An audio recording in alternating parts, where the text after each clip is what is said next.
What is up, guys? Welcome back to Newswave. A bunch of stuff to talk about today. Had more sales stuff come out. Had an interesting bit of information come out from Square, as most other companies are, talking about jumping to the Switch. And Activision's PR decided to tell us all about how well Call of Duty did over its first weekend, and it was a tremendous amount. Now, I do want to let you guys know we are coming up on the Super Nintendo Classic giveaway at 63,000 subs. We're very close. Just a quick reminder if you want to jump in before that closes up. So now let's get started. Now, the one thing I've always told you guys is if a company is doing well, if a big release goes really well, there's always one thing you can count on. You can count on hearing about it a few days later, and Activision decided to do just that. So Call of Duty WW2 was revealed that it sold $500 million worth of sales in its opening weekend. Not only did it sell that much, it also set a record for, I think it was biggest digital sales on the PS4's digital store.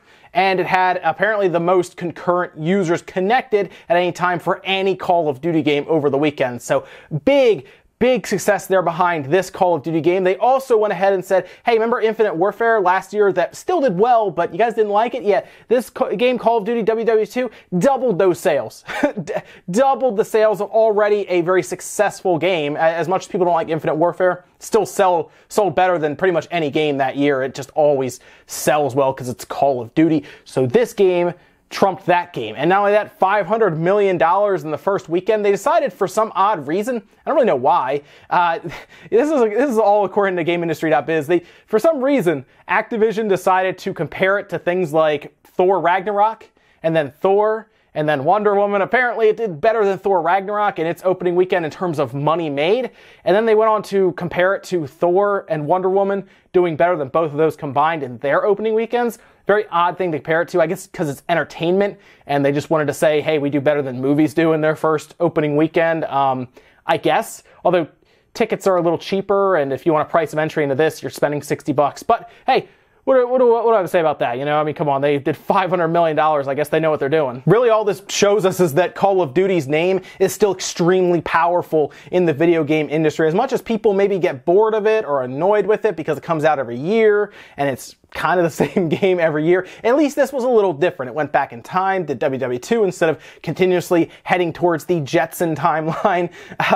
At least they did something different that shows. However, the big question is now, because they're going to be comparing themselves to Call of Duty WW2 next year, whenever that game comes out, we assume sometime in November, that's probably going to go into the future, right? I don't think it's going to be another World War II game or anything like that. I assume they're going to go closer to something like what Black Ops has been, Black Ops 3 was. So it's going to be interesting to compare a game that comes out later that is set in the future compared to a game that was set in Call of Duty WW2, because if it does worse than this one, I think it's going to show that Activision at least understands, okay, maybe some of these people want more history-related stuff. I personally like the single player so far. Multiplayer feels very much like a carbon copy of all other Call of Duties. I think they were a little worried to take some chances in there, like the regenerating health is a part of multiplayer but not a part of single player.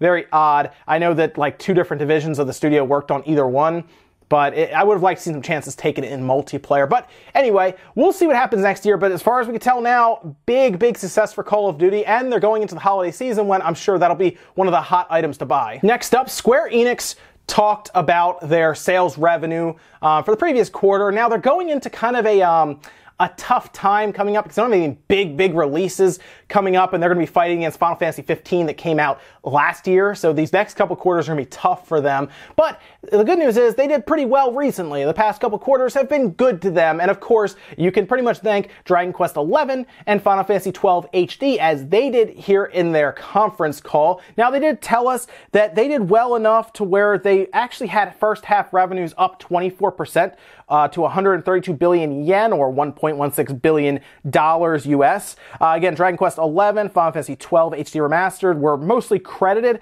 for those massive sales. And then we hear from our good friend, the Wall Street Journal tech reporter, Takashi Machizuki, all about how the conference call went. Usually the reporters can kind of listen in and kind of take notes.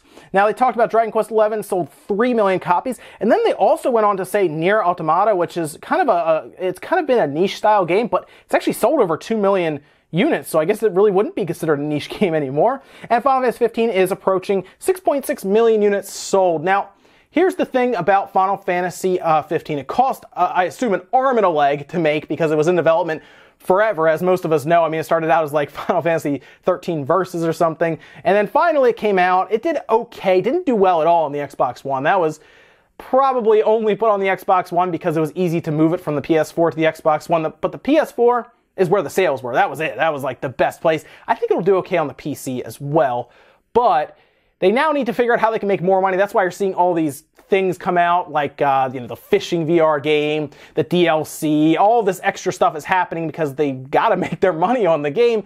I don't know what the number is to make their money back here, but I know it's more than 6.6 million units. It might even approach 10 million, where they'll actually make a comfortable profit then to then really make it worth going on to the next Final Fantasy. They're going to make another Final Fantasy regardless, but they might want to work out their development issues before they start getting really massive ideas ahead of themselves. And then they talked about the Switch.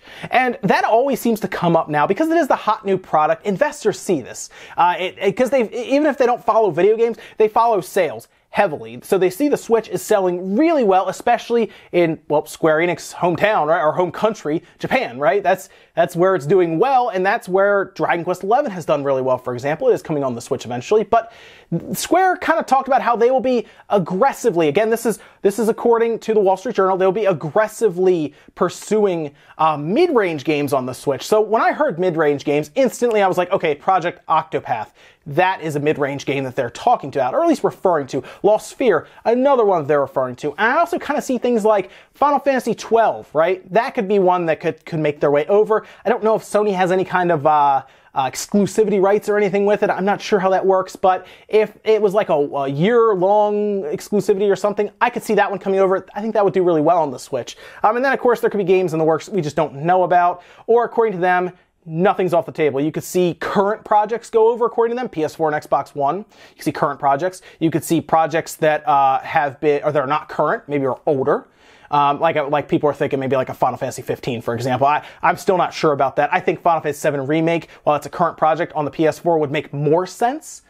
But we'll see about that. Next up, let's talk Media Create numbers for a minute here. We did, of course, see sales out of Japan where they track them every week. We get pretty much the previous week's sales. And we can take a look at the console sales here with, of course, the Switch as usual leading the pack. It is down almost half from last week when they had that big surge for Mario Odyssey. However, it's still remaining at a good level at 64,387 units. Below that, the PS4, that has the PS4 and the PS4 Pro lumped into one SKU, 28,823. 3DS right below that, same deal, 2DS, 3DS, everything thrown into one, 20,856. The Vita, that Vita is still there. It won't go away, I'm telling you. 3,500, so 3,576. Xbox One, over 100 units sold. Wow, that's awesome. 114 consoles there. PS3, Wii right below that, 56 and 38. Now you're going to see why the Xbox One at least was above 100 here when we jump over to the games. Call of Duty WW2 right at the top, 168,364 units sold. This is in Japan, so that's actually, I think that's pretty good, honestly, in Japan. Super Mario Odyssey still sticking up there at number 2, 116,931 units sold there, which probably would have topped the chart if Call of Duty WW2 wasn't there. .hack GU, last recode, I'm very happy to see this closer to the top. 61,816, that of course is the .hack GU kind of compilation, 1, 2, 3, and then 4, a new entry into it is also in there, which is pretty cool. Style Savvy is right there at number 4, 32,176. Splatoon 2, sitting there at number 5. Ark Survival 6. Assassin's Creed Origins 7. Mario Kart 8 Deluxe 8. Shin Megami Tensei Strange Journey 9. And then Gran Turismo rounding out the top 10. Overall, a solid week for the Switch and Nintendo. And then, of course, Call of Duty took over the number 1 spot, as we would assume. They did $500 million over their first 3 days, which probably means they sold really well everywhere. And here we go, Mario Odyssey number 2. It'll probably stick around in that top 5 for a while now. The Switch at 60,000 or so units is good. They need to stay steady through November until you get into December, and then I assume Switches will be everywhere, shipping them out all over the place, because they'll want to do quite a bit in December, because when we get into January and probably February, we'll see a little bit of a lull with the obviously the post-holiday hangover where everyone's credit cards are maxed. A lot of people don't look to buy systems the month or two after December. Now, we talked about the Miiverse going offline, and it did. This was the other night, the night of November 7th going into November 8th. They pretty much shut it down that night when it was going to strike midnight the following day. And it did go offline. There were some people who were kind of staying. I saw Game Explain do their live stream leading up to the end of it. And then there were a lot of people who were kind of sad to see it go. And I think Nintendo realized that it was kind of important to some people. Now, I didn't get super into Miiverse or anything, but I know there were some people who really liked that service, liked the idea of it. And it was kind of neat because Nintendo took a lot of posts. It's very cool. It's a big mosaic. It's huge image. It's like 10 megabytes. It's a massive image. You can zoom in. And what this is a tiny little posts that they took and made into one big picture. It was kind of like, hey, thanks for sticking with us through the Miiverse service that we had, guys. Here's a really cool mosaic. And, you know, we'll see you in the next service. I assume that they have for the Switch. But it's kind of a cool send-off and kind of a nod to all the fans who participated in the Miiverse. And the Miiverse was cool for what it was. And I think a lot of funny posts and memes and stuff came out of it as well. Did you, I guess at this point, did you have any real ties to Miiverse and did you enjoy it? Or maybe you got into Nintendo's systems now. Maybe you skipped out on the Wii U and everything. Let me know what you guys think, though. And in our last bit of news, we've talked about how Nintendo's voice chat system is weird, right? I mean, you gotta use your phone, you gotta use your Switch, you gotta have it all kind of around and everything. And it's kind of caused some confusion and annoyances with a lot of people, rightfully so. I think Nintendo really needs to figure this out. But SteelSeries decided to kind of step in and make the best of a bad situation. We saw that weird mess of cables that you have to do when you use the Splatoon 2 headset adapter and everything. Well, SteelSeries decided to release a headset, which you'll see here is called the Arctis 3. And it's interesting. It's going to use both Bluetooth and a wired connection. The idea here is to mix your phone and the Switch audio. So you connect the Bluetooth part to your phone, and then you plug in the wired part to your Switch. So your phone will kind of be merged in with the Switch audio, and then of course you can talk over your phone through Bluetooth while you're playing. It's interesting, it can also be used for phone calls when you're playing a game, things like that. Currently retailing at this point for $130, so it's kind of pricey. According to them, the quality is there, so I can't tell you one way or the other if it is a great headset. But the idea is interesting. It's kind of crazy we had to go through all these hoops just to get voice chat. But here's the good thing. One cable and it runs right to your Switch. Kind of what we wanted, but your phone does have to at least have Bluetooth on.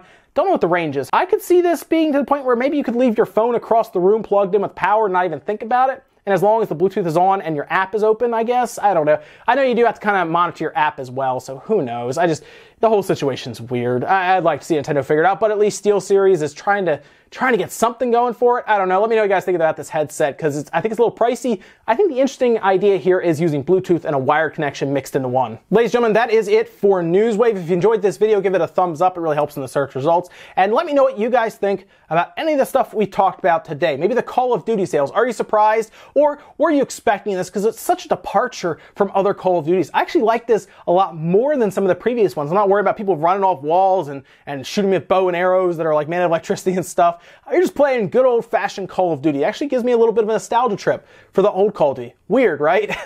Also, let me know what you guys think about Miiverse or this interesting headset that SteelSeries has designed here for the Switch. Do you think it's crazy we have to go through all this stuff just to get voice chat? Or do you think it's kind of cool? Do you think the idea of having Bluetooth and a wired connection mixed together is a cool idea? Because you don't have to just use it for the Switch. Maybe you can use it for your PS4. Apparently, you can use it for all kinds of stuff. But thanks, guys, for watching, and I'll see you next time.